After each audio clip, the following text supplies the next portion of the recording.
let me start this all over again.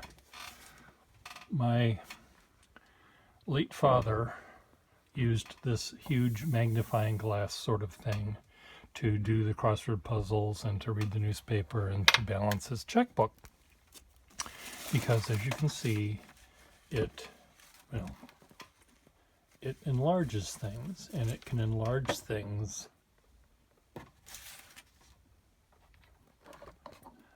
a lot. You zoom in and you zoom in and you zoom in and you zoom in, and you see the molecules of the atoms that make up things spin about. And I thought, rather than selling it to someone that might need it to read the newspaper or do the crossword puzzle or balance their checkbook, I'll take it, because I don't do any one of those things, but I do fix pens. And I have a really hard time seeing things using loops. I feel claustrophobic and I start to hyperventilate.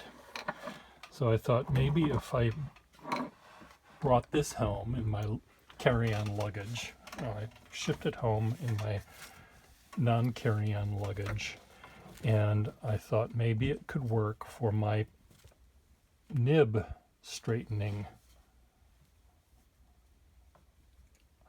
Now, the problem is I'm trying to take a picture of this, a movie of this, whilst I'm doing this. So here I have a pen. Could this be any more complicated? Here I have a pen, and its nib does this. It's supposed to do this, and it's doing that. Before, after. Let me see if I can show you the before picture. The problem I have with this is it doesn't really quite know sometimes what it's supposed to focus on. It wants to focus on the checkerboard rather than the nib. But I think you can see what's going on here. So let's see. This is a Parker VS with a rare, I think. I only have one. Maybe I have two. A rare plastic cap. Normally these have lustraloy or gold fill caps. And they fill with a dual fold like button. And you can't see what I'm doing because it's off camera. This is going to take some doing. Normally, I'll be trying to fix a pen without having the camera watching me. So where are my pliers? I just had them. I took them down. They're right here. They're right here. This is the most useful tool I own. The knockout block is pretty useful too. But this is needed, and if you can find a jeweler's tool like this, and you might have to file down the points of the pliers to be as delicate as you can, that might be good. So I suppose I should have taken the nib out of the pen, but it's coming out. Okay, so I'm not going to deal with the burnisher. I'm just going to deal with the pliers on this one. Do I have the burnisher? Well, I have the burnisher right here. For God's sake, let's just do the whole goddamn thing. Pardon my French. I said that to someone once, and they said, that's not French. Mon Dieu. Sacre bleu. Whatever French people say. Why can't I find the one I want? This is the one I want. This is the one I want. This one's broken. This one I don't want. No, I'll keep it anyway. Okay, so let's see what we can do. I'm going to try to make it so the other thing is this thing is really big and in the way. You can rotate a bit to be not so much in the way. Oh, it has other little things too. It has buttons to make it black and white, make it white and black, does a reverse, does that for whatever reason. But I want it to be normal, so let's see if this can work. This thing also slides around, which is unhelpful for me. So let's see if I can tape this down. Do I have a piece of tape anywhere handy? No, of course I don't. I'm just gonna, oh, can I lock it? I guess this locks it. Look at that, see, I learned things. There's a little thing that locks it. Okay, so I need this to focus my thing on. Am I in the picture? I'm in the picture, okay. I keep wanting to look underneath this thing and I can't because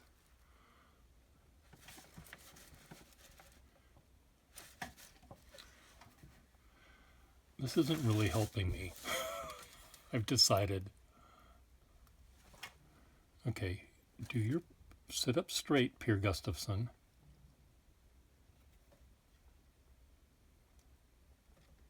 Pretend I'm looking directly at it. I'm craning my neck. This thing swivels, so I might be able to find a better position for those horrid age spots. It's like the lighting here is coming directly down, which is not helpful. Can I zoom in more? Will that help? Ooh, I don't know. I wonder what would happen if I put a blank piece of paper underneath it so it doesn't know what to focus on. See, here it's focusing on all of those little granules of texture.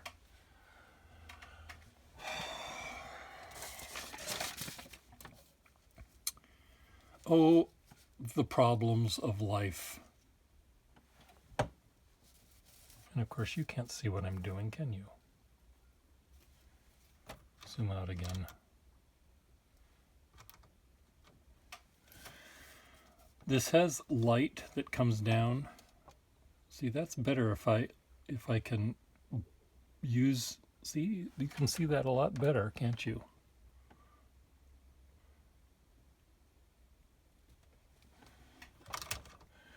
See, I need to be, if we did have an intelligent designer, rather than Darwin creating us, I would have 8 arms.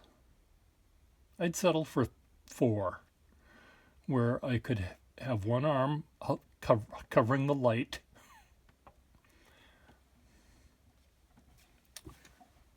So far, I can do much better with my looking with my naked eyes.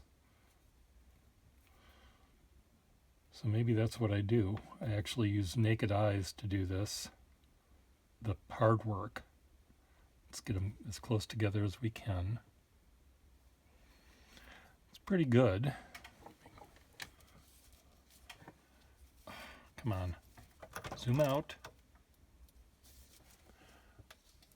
Okay, where's the goddamn pen?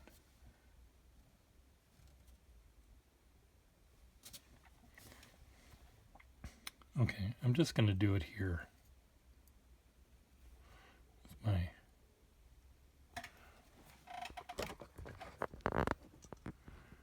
with my fingers. I'll zoom in here. Maybe you can see what I'm doing. Okay, so I can see even without my magnifying glass that by straightening the bend, what I've done is moved, the tines are now not meeting at the end, which usually means then I have to bend each tine down like this to make them meet. They're meeting now. And let's see if I can what I'm doing is I'm just pressing down really, really hard where the crease was to see if I can decreasify it. Which is not crucify, that's nailing to a cross. Creasify is to get the crease out. Now, another thing that's happening is the tines. There's the shape of the tines kind of bends in a little bit, and that's again because of the trauma that it held and the trauma of me trying to fix it. So then I use my burnisher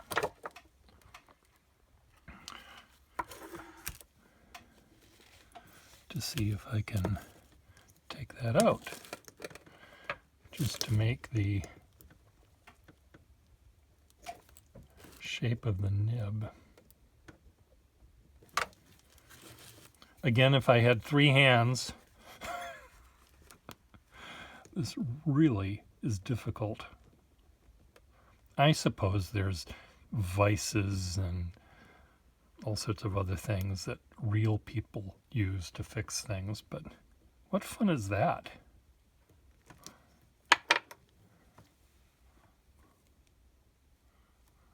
Shall we see how we did? You saw the before picture. Here. Look. Okay, are you going to get in focus? I'm just going to set it on the piece of paper.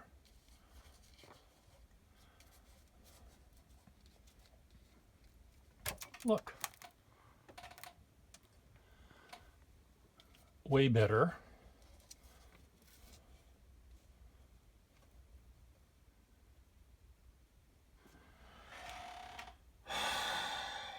I'm trying to do too many things at once. I'm trying to show you on this magnifying glass machine, trying to talk to you while I'm taking out the appendix.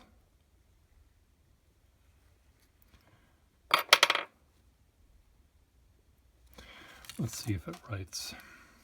It wrote before badly.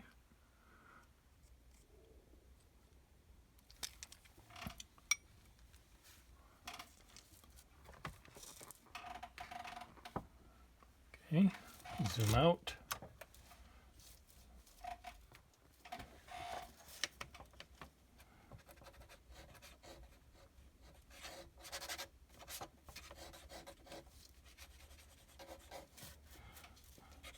I'm writing with dirty water here, which is not the thing that I should be practicing with, but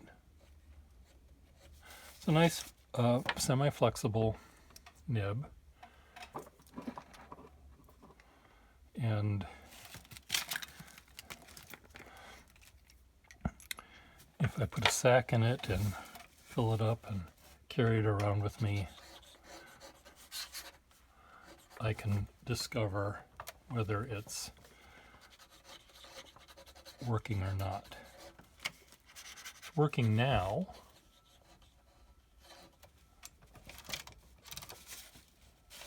Okay, where's God damn it. There we go.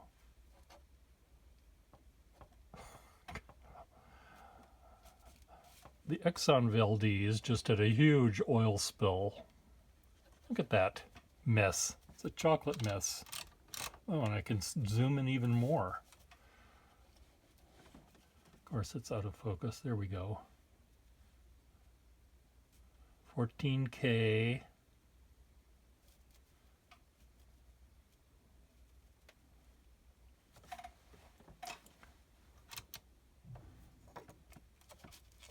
Come on.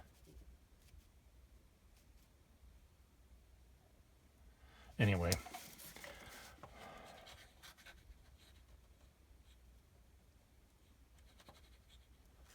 What a mess.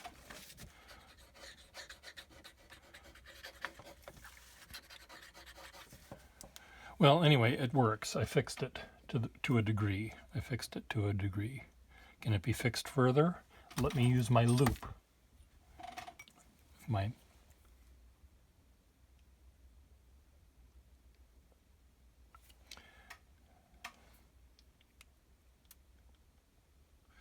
I think I probably can fix it a little bit more with the burnisher.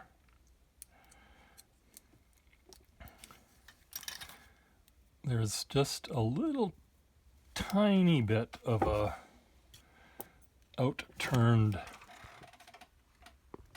tine at the very end, and I hate using my pliers to try to grab onto one tine sideways and turn it, because that's a surefire way of breaking something.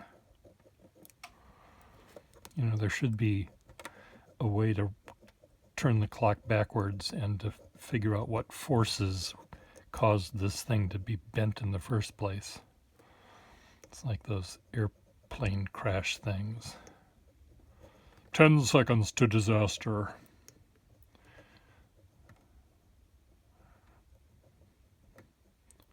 The captain. But there's other bends in this nib that may have happened during its disaster, whatever that was. It looks like it fell on the floor. I imagine some of you people are saying, you're holding the burnisher backwards, Pierre Gustafson. I play pool backwards too. I'm right-handed, but how do I do that? I aim with my right hand and stroke with the left. That makes sense to you, and I think that's opposite of most people. Okay, let's see what it says under this big thing. See, the other thing, now this big thing, it's now, see, it's a little bit apart. Right at the very end. Can you see that? No, you can't. There, can you see that? That's not right. Now, can I fix that?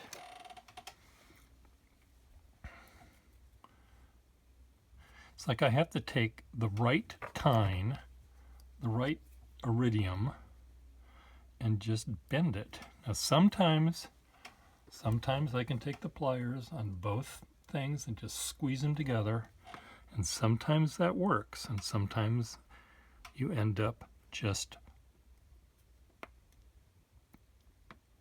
breaking the iridium right off. Other times I try to grab onto just the tine that isn't working, pull the whole thing up. Can you see what I'm doing here? Probably not. Pull the whole thing up. Now I only have one tine. I hate doing this, but it sometimes has to be done. And I press on really hard, and I try to move that one tine over. And did it work? Look under my loop. Look over here.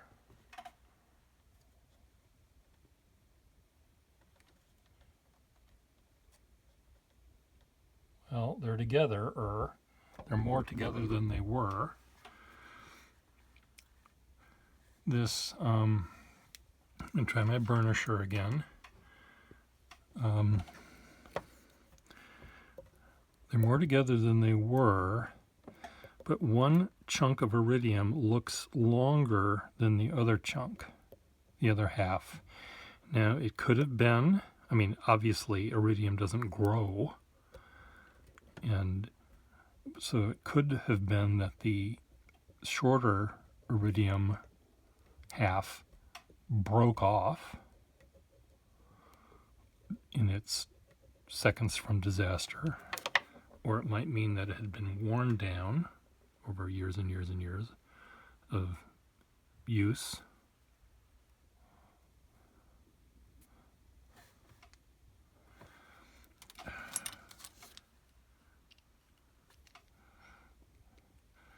And the other way to fix a pen is just not to use the loop on it. It's like our president saying, if you don't test for coronavirus, you won't have as many cases. You'll just have a bunch of dead people. So if you don't look at this nib under the loop, it's looks beautiful. It actually seems to write pretty well too. So I think that's where I'm going to leave it. If I go like this, straight up and down, it does that one tine is longer than the other tine, and it's not because of anything I did.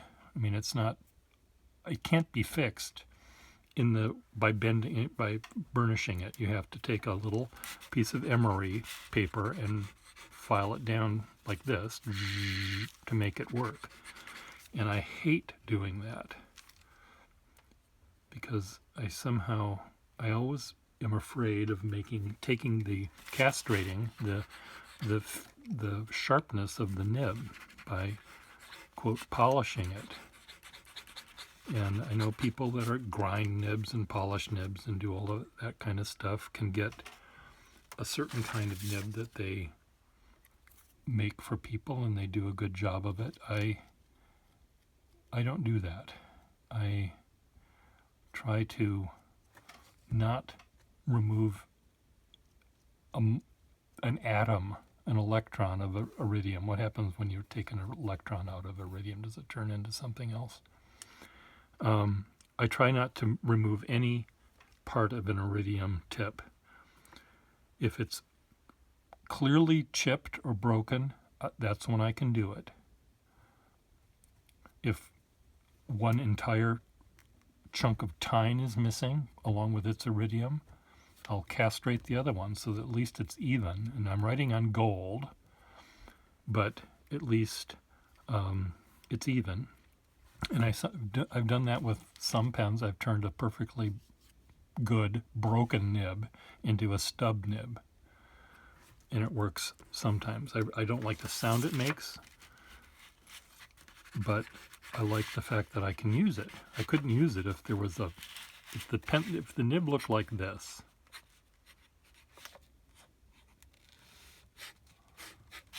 Right? Can't use that. Ever. So if you cut on the dotted line and take that off, now you've got a nice big stub, which you can use for a while, but because you're writing directly on gold and you don't have that hard iridium ball or tipping, you end up wearing the gold down. But, you know, when you drive your car, you're wearing out that too. So, you know, you're able to use it. And in the scheme of things, even a pen collector wouldn't be upset if I cut off half of a iridium when the other half is already missing. So what I'm going to do, I'm going to put a sack in this pen. I'm not going to do it now. It has a sack in the pen already, a nasty sack. But I bet it's good enough to work. I'm just going to fill it with ink.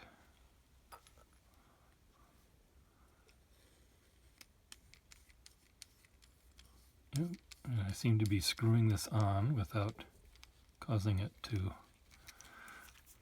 I shouldn't have done that. It has this, it doesn't have a pressure bar on the inside. So, there.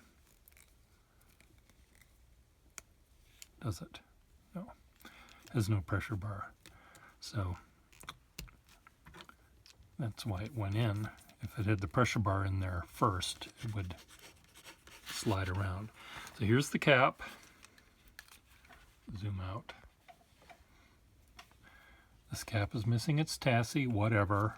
The cap has its inner cap here, but again, this pen, normally when you see these pens, they have a luster alloy or gold fill cap. They look like a 51 almost when they're when they've got their cap on. And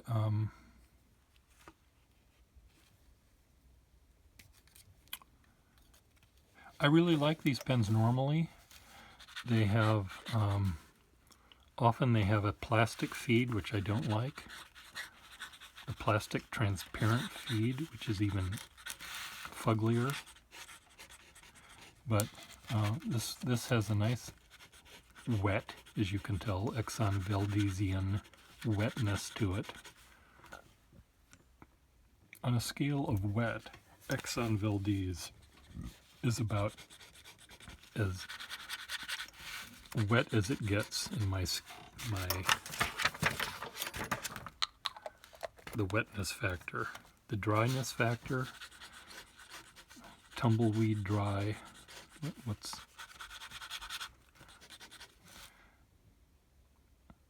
Remember a ex-boyfriend of mine, when Replens came out, the product that was supposed to moisturize the nasty bits that women have down there. He said it looked like a this is when it first came out. He said it looks like so he saw a commercial, and he saw this product, and he said it looks like a fire extinguisher with a silencer on it. And then he imagined a commercial with Phyllis Diller coming through, sweeping the cobwebs away to talk about Replens. And anyway, that's a dry nib. If it's really, really stingy with its ink. And remember, we continued to have fun with Replens, coming up with other names. Muff So Moist was one of them.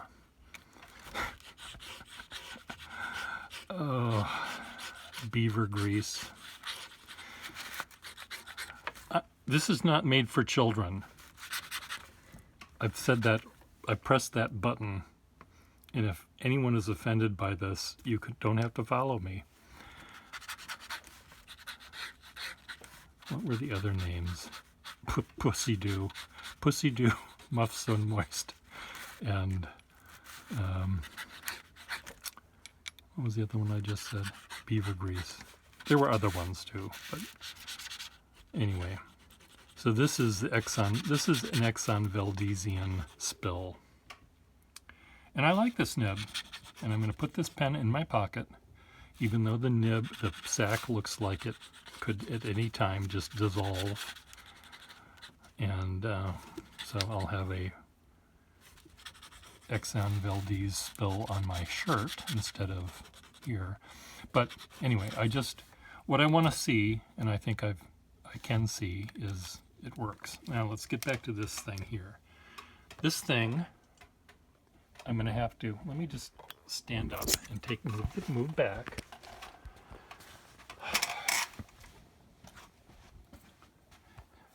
It's a big thing.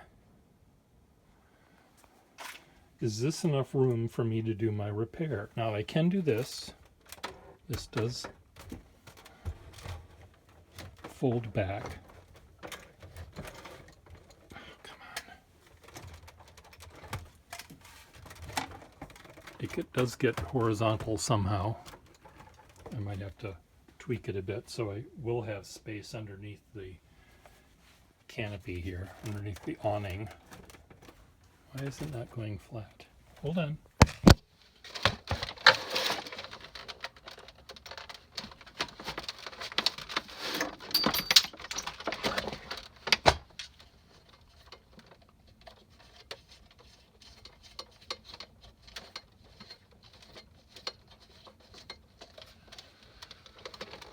There. It goes flat. There was a set screw that you could arrange, and it could slide back, and I could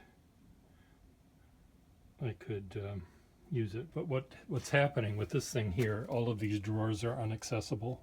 But that's okay. I don't need them. I don't need to get back there. If I put it here, which I thought, then it sticks out way too far, and it's like I'm riding side saddle on a bike. But see there, let's just do this. Let's just see if I can slide this back. Let's just see how this works.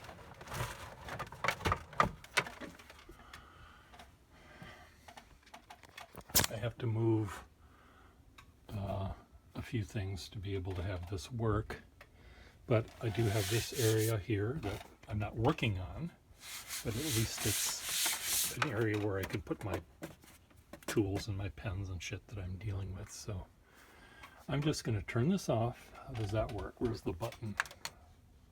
No, I'm not going to turn it off. I'm going to see, I'm going to try another couple of pen repair things to see if I can even make this work, and if I can't, God, it's heavy. If I can't, then I'm gonna